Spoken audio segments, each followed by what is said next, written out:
Hello, team, and welcome to another episode of Trust the Tape. Maybe. Back in the comfy confines of home. My name is Jeff. Which one's mine? Son of a bitch. Was that right? Great guess. That was a great guess, bro. Okay. All You're right. off to a good start today. Okay, let's see if I can go 2 for 2. That's Bryan Broaddus. Hey, Bri. Was it Hey Bry? Hall of Fame, bro. Yeah, crushing, baby. Batting 1,000. So there's a Super Bowl last night. That was fine. Whatever. I'm hungover. I don't like it. I'm never gonna do stuff like that again. But the Eagles won, so congratulations. Bunch of buttheads. I hate you all. But I do have an idea for the Cowboys. What if we didn't try for a few years? And just because that team's better than the Cowboys can get this offseason. So I think maybe we just take another year off and just kind of hold our ammunition, Brian, and then we'll try again later. What do you think? I was taught one time a coach told me, he goes, "Hey, man, we're in a situation where we need to drop back 10 yards, dig a hole, and try and save the equipment." You know? I was watching that game, and it played out the way that I feared it would play out, where the Chiefs were, a one-score game every week this year, and it's oh my God, they're amazing. And I'm like, well, actually, if you like the data part of this game, what that would tell you is that team's not as good as their record indicates. And the Eagles, who do kill people and do have an incredible roster, are probably going to beat the Chiefs. And I picked them to, but I was scared that I was going to look stupid because it's still Pat Mahomes and Andy Reid. But that Eagles team is stacked. Like player 2 through player 53, the Eagles are the best team in football, and it's not that close. If their quarterback plays well, you're dead. That's a really good football team, and I hate it. Coaches make a difference. Your draft makes a difference. How you build your team makes a difference. There are a lot of factors that you could point to. Remember this time last year, man, there was a lot of questions about Nick Sirianni, whether they even keep his job. They start off 10-1. Hurts gets injured. They're really not very good on defense. They've got 2 coordinators that are first-time coordinators. They end up firing them both. A lot of changes in Philadelphia, and you could kind of go back to the draft. They finally got those kids from Georgia to start playing well. There was some talk about, man, I mean, they got they had multiple first round picks. They did some moving around on the board. It's kind of been a steady build for them a little bit. I think drafting Mitchell, DeJean, Vic Fangio, all those are factors, and your quarterback, not having to put everything on him. Yeah, we didn't see Barkley, but we saw Barkley during the season, what he was able to do. And so I think there's some lessons you can learn from Philadelphia. It's a team that Kansas City. Kansas City really kind of been playing with fire all year, but they have my favorite coach, Andy Reid, and everybody knows me and Andy's relationship working together in Green Bay. So I'm always going to pull for Andy. Mahomes, his resume speaks for itself. The last time they lost the Super Bowl, I believe the same thing happened. They got, Tampa just crushed them up front. Couldn't block. What was Kansas City's response? They went out and spent money. They rebuilt their offensive line, came back for another run. Andy said the same thing basically in the press conference last night. Things you learn from. You just hate to learn from it on the magnitude of that game. You just don't, sometimes at the end of the year, you're just like, okay, we've got to get better here. And now you're at the Super Bowl and you lose a Super Bowl. Then you're going, gosh, our issues get even more magnified. And, they had problems with their offensive line. They just clearly, and Philadelphia all year, Jeff, when you and I had done our shows together, talked about Philadelphia and, hey, what are the keys to the game? Well, they're going to rush 4. They're going to rush 4. They're not going to blitz. They're going to rush 4. They're going to play too deep. They're going to press you when they can. They're not going to blitz. They're just going to rush 4. They're not going to give up big plays. They're not going to give up explosives. Kansas City had been struggling with their explosives really all year. In the playoffs, they had more explosives than they had really during the season. Their numbers went up a little bit. But man, I mean, that's Philadelphia just limits you to doing that. And then, like you say, the Eagles' ability to throw the football, Hurts playing well. not making mistakes, protection. All these things are. That's a team that looks like it was built for that moment. Now we'll see what happens in the future. Coaches always talk about it's never the same team. It's never the same team. We'll see what happens, with some of the things with free agency with them. They might kick the can further down the road. Oh, they will. And if they kick the can further down the road, good for them. They'll have an opportunity to draft. And so you just got to find a way. Will McClay, for a good bit, had found a way to build a team to win the division. He had. If you look at, now you got to worry about the Commanders finding a way to build a team, So yeah, this division will probably get better. And maybe your Dallas Cowboys might not be as good this year, but yeah, to continue to try and add pieces is really what the goal is going to be here and compete. Because like I said, I think Will has an understanding of how to win the division. I just don't know if he had an understanding of how to win the conference, and that's going to be the next trick. Well, and the Eagles are that's a hard team to replicate, because you could take if you were in the chat right now, what is the lesson you would take from the Philadelphia Eagles if you're the Cowboys about building a winner? It's really tough, because the answer is have a D-line that can win with 4, cover really well, have good linebackers, have a great offensive line and running back, and wonderful wide receivers. And that's hard to do. Answer, because I want to say, when I think about the Cowboys being a better version, the first thing I think about is they could block their asses off. Sure. They could protect, and they could move you, and they could run, and that makes throwing easier. And I want to start at offensive line, but offensive line alone doesn't do it. The Eagles happen to be on a great run. The one thing I would say that they do that is really important is contract-wise, they weren't afraid of their dead money this year. The Cowboys talk about their little $20 million in dead money like it's the end of the world. The Eagles had 70 this year, because they will churn. If they will push money. If they think they've made a mistake, they'll cut them. They'll eat it. They'll move on to the next guy. And I think the Cowboys fear those numbers on their sheet, where it's like, if they've made a bad decision, they'll hold on to them too long instead of cutting that and getting a better player. Or they'll re-sign somebody. Where Dallas has gotten hurt is some of the second contracts, and maybe that is limited their view of listen, hey, draft, develop, sign our own. That Dallas is very much on, we know this player. Dallas doesn't like the unknown. Philadelphia embraces the unknown. I think that's where the biggest difference right now. He's ruthless. Yeah, don't care who you are. Yeah, but there's like I say, there's a time where this team had a lot of questions. They had a lot of questions, but they're more willing to answer the questions than where you are right now. I think that's a really big difference. That they felt like they had a good team last year until it all started to fall apart after week 12. Just got worse, and they said, okay, we're not going to go through this again. And that's where the general manager comes in, and the scouts and the willingness, like I say, to be able to put together the team that they did.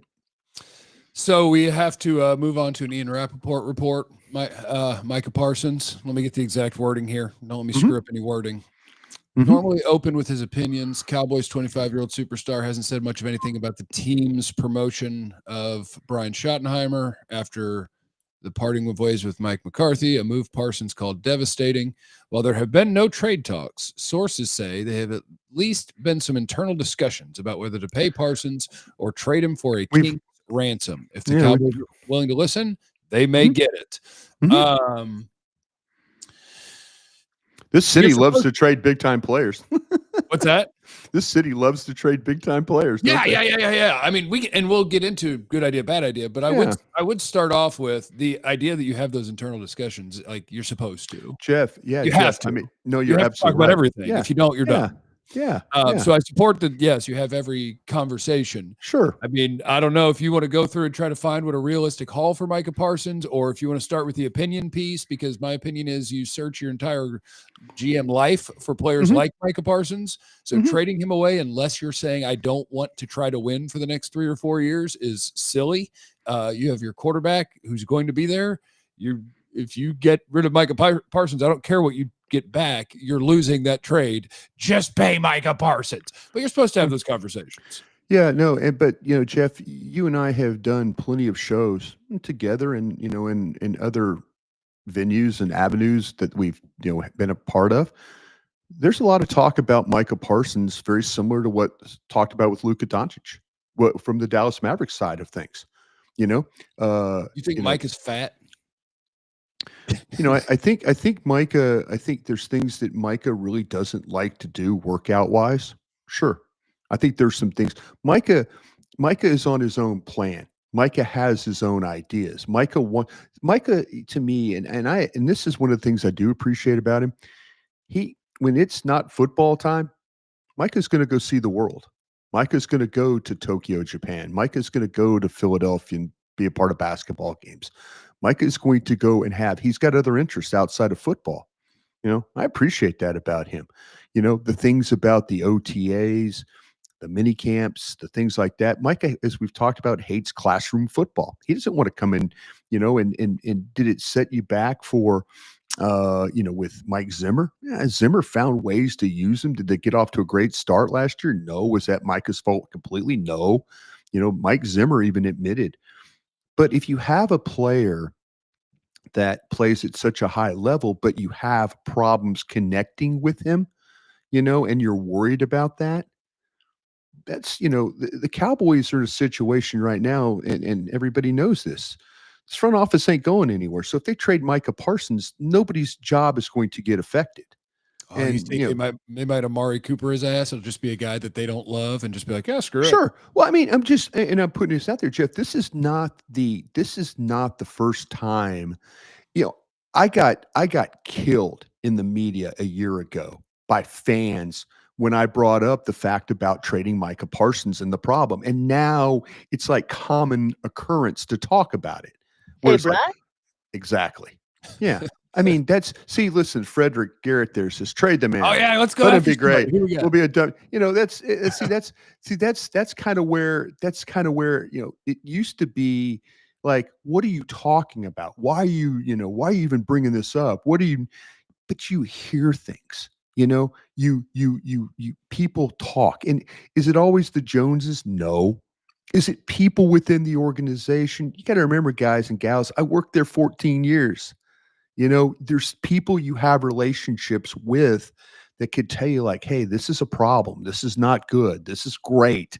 You hear these things. And so when I sat there and thought about, well, hey, there's some disconnect between some people in the organization and Micah Parsons. Could there be a possibility of them not signing him? And you get killed for that. And now it's people like, move on. Who cares? What's the haul? What are you going to get? Rebuild.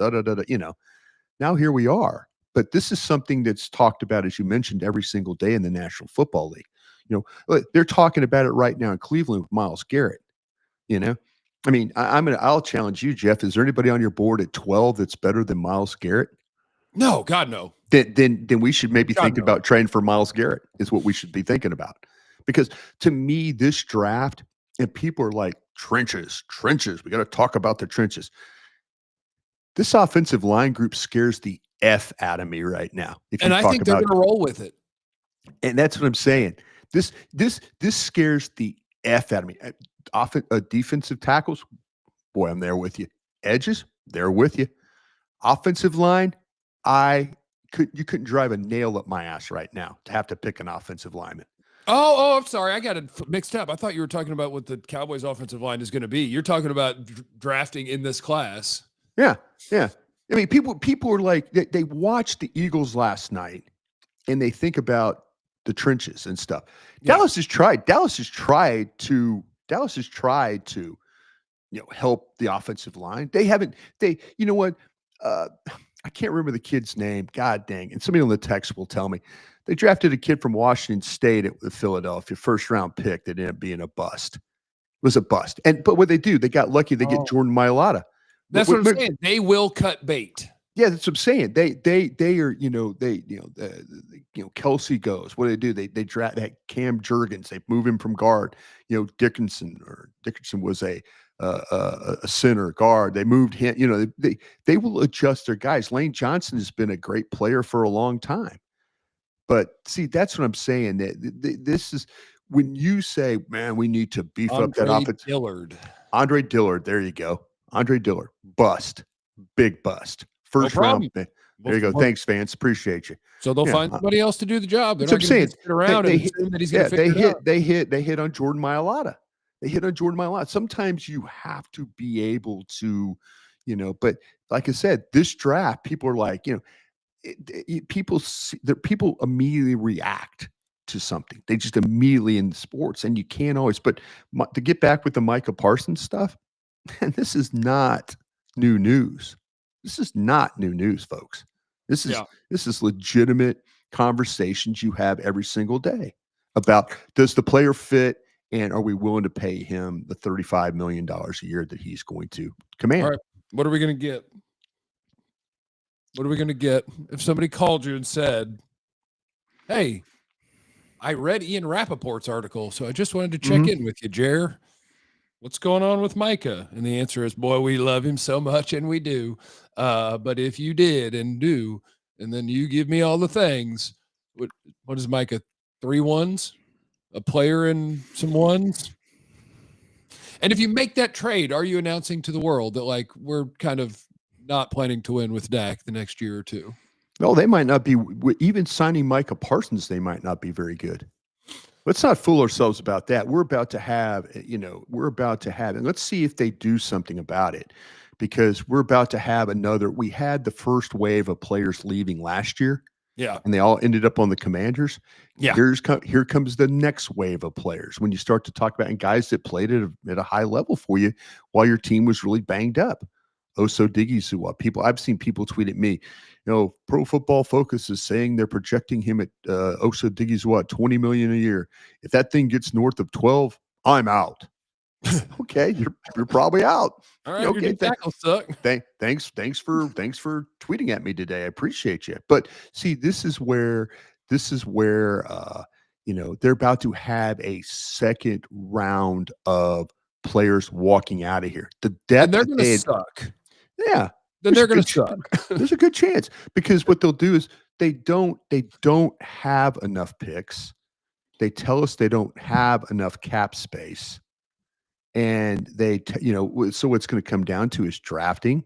Yeah, probably some bottom fish. Now, if they choose not to, if they flip switches and choose to sign people off the street, off other teams, yeah, that would be a big change from what they've done in the past. They might say, listen, we're not going to pay Osa. We're not going to pay Golston. We're not going to pay Lewis, but maybe they go pay somebody else, or this turns into, and that would be okay. Like that. I'm a big fan of that. I think that's one of the things that Philadelphia does, right? Like they do a lot of picking the best player available. They'll then look at their own running back room and be like, wait, we had a running back that we really like fall to us. Now we have an extra starting running back. Call somebody else, trade him, and we'll make a pick. If you think that a free agent who's going to get near the same amount is a slightly better player than the guy that's yours, I don't want you to be loyal. You're the general manager. Build the best team. I totally agree with you on that. See, to me, if their plan is, if Jerry Jones and Stephen Jones, things they've said down when we were in New Orleans, if they're talking, and even at the postseason stuff, and I know on 105.3 that Stephen talked about evaluation and what they have to do with free agency. It might be that, hey, we're going to move on. We are going to no longer sign Osa and Lewis and Golston. And we're going to go out and we're going to trust our pro department to go out and find somebody out there. We're going to evaluate the edges. We're going to evaluate the offensive linemen. We're going to evaluate the receivers, and we're going to supplement. Where Dallas, I feel like, has gotten hurt of second contracts. Some of their second contracts have put them in a situation where it's made them maybe a little shy about signing guys. Like, well, we know. See, I said it earlier, the unknown. The unknown doesn't scare some GMs.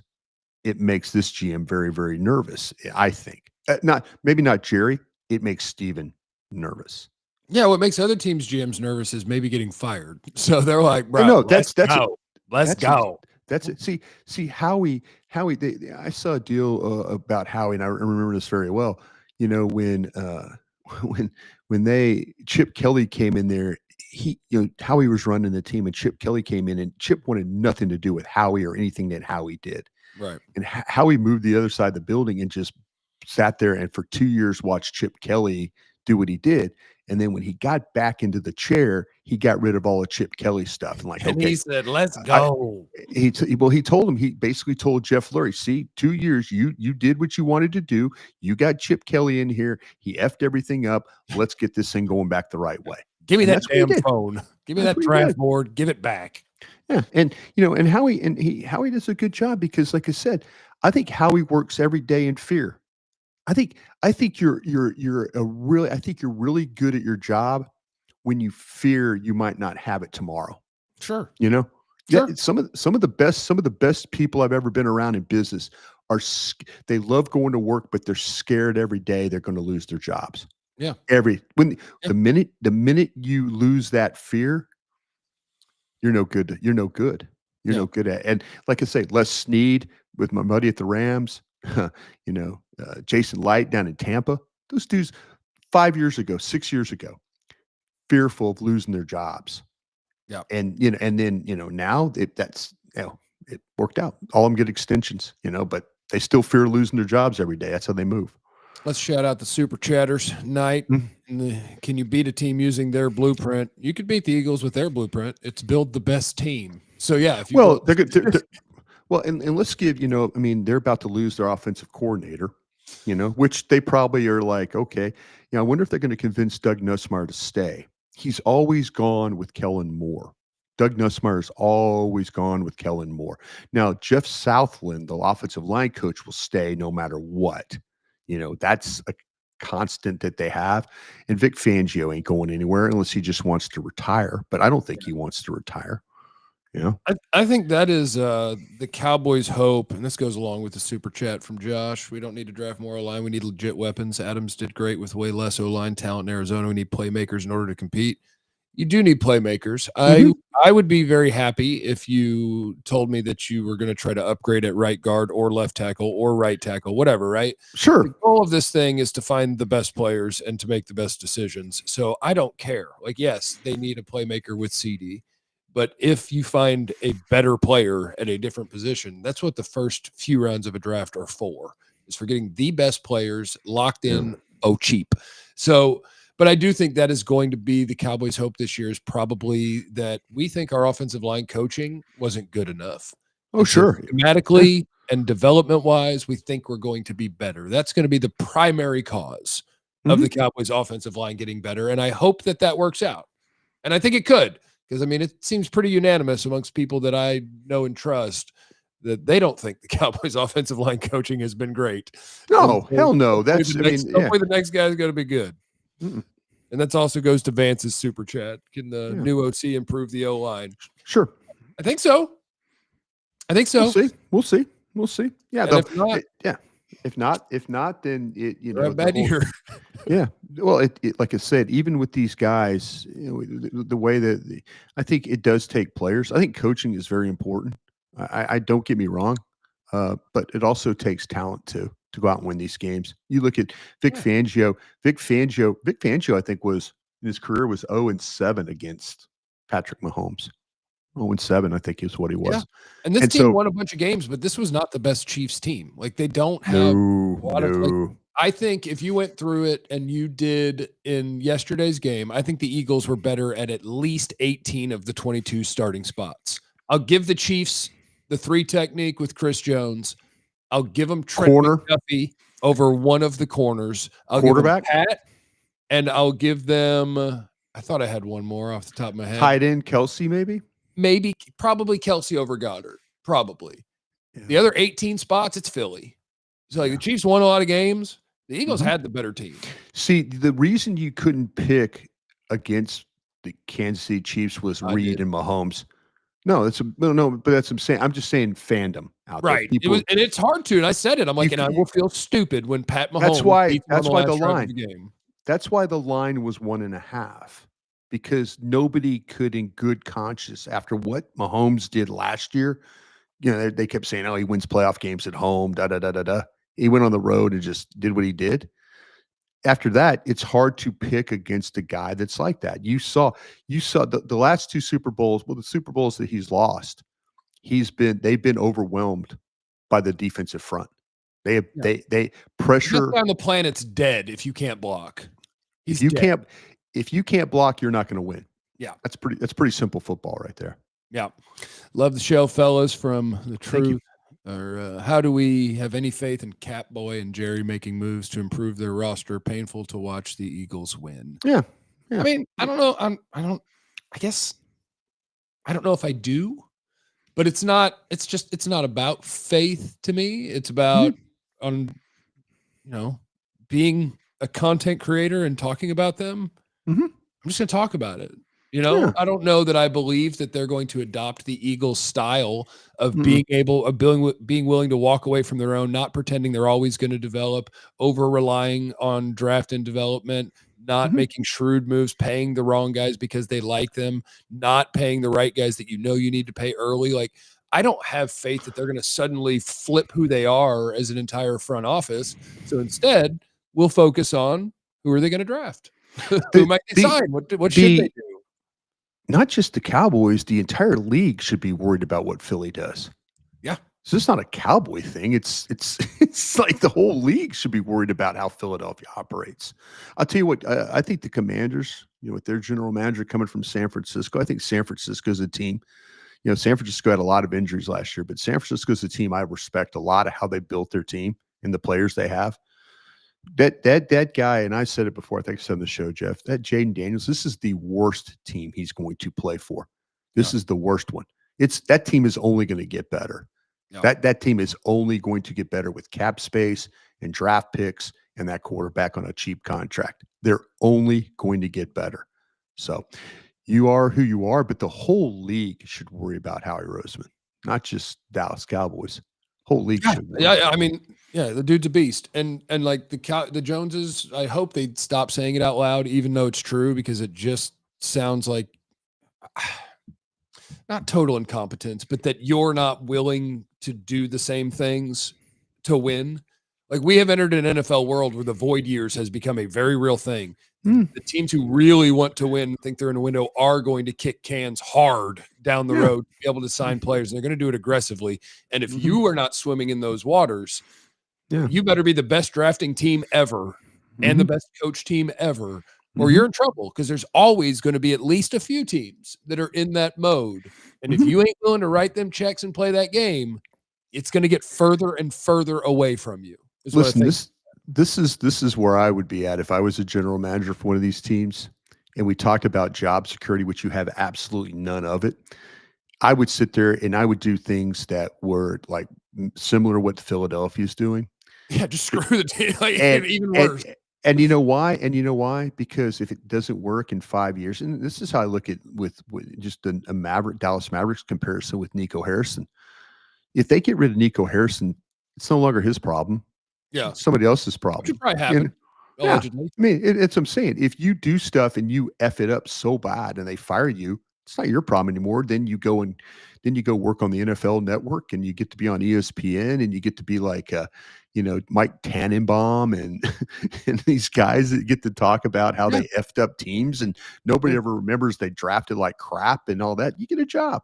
It's just the way it is. I mean, if you just go out and if you Howie Roseman this thing and win it all, you get to keep your job. If you F it up, you end up on ESPN's Good Morning, Speak Up, whatever you want to call the show. I mean, you end up on these shows that, it doesn't matter. You got a job. I mean, but still, it's the lack of fearing for your job, I think, hurts the Cowboys. That I think is the biggest thing that hurts the Cowboys. It's the fear. It's not, there's no fear. And somebody in the chat earlier said this, Jeff, real quick, and I noticed it caught my eye. When Jerry bought the team and he was in debt, that's the best version of Jerry Jones we've ever seen. Yeah. Because he was trying to build something that he knew that he was hemorrhaging money and he couldn't afford to do it. And so then he became desperate. He became this Howie Roseman. I'm going to wheel and deal. I'm going to give picks. I'm going to trade Herschel Walker. I'm going to sign this. I'm going to do that. That's what he became. Well, and then he got famous and successful and jealous and decided that he wanted to be the one making the moves because it looked fun. Well, he became and then a he buried the billionaire. whole organization. Yeah. So that's if you're not fearful of your job in professional sports, you're not probably going to go very far. Shout out to a couple of super chatters before we get out of here. Rybo, would you argue at this point, seeing other teams, it's a detriment to team building? Take a running back in round one. I need different positions, foundation. Yeah, I mean, I'm a believer in position value, obviously, but I do think there becomes a point where if it's a matter of, do I think I'm picking the 6 best offensive linemen and that running back's effing incredible? Like, which one do I think helps my team more? There becomes a point somewhere in there where you can get me to pick a running back, and it might be at 12 in this draft. Get right or get left. Eagles are busy winning championships. And our front office is busy creating headlines about trading Micah Parsons. Hatred and bitterness. It's not creating headlines. This is something that actually is talked about every day. Yeah. This is not headlines. This is something, if you're a real Cowboy fan, you've heard us talk about this for a year. This is not something that all of a sudden Ian Rapoport became real smart and figured things out. This has been talked about for a year. My gosh, I mean, seriously, I like this. I like this because yes, Brian you need to pay attention when Brian talks, because when I try to think offhand more than once. You guys go out there and motherfuck me for doing it, and I appreciate your fandom and all that. But when I hear something, I try and let you know, crazy or not. I try and get you on. Hey, they're talking about this, so hey, this is not new. This is absolutely not new. But welcome to the party, and thanks for watching Jeff and I. We really do appreciate you. Really we'll see you again on Thursday. I love that we got an MF on the way out. That's great. I like the passion. I tried my best. I really did. I was trying to hold it in and I couldn't. Sorry about it. All right, everybody, have fun. Check out Brian on the Fan and Cowboys.com and with Botch. And love you, RLS, you bastard. I'll see you guys on the DLLS Cowboy Show today at 11. Remember, you have no idea what that guy is going through. This guy. You have no idea what this guy's going through. We love you. Bye.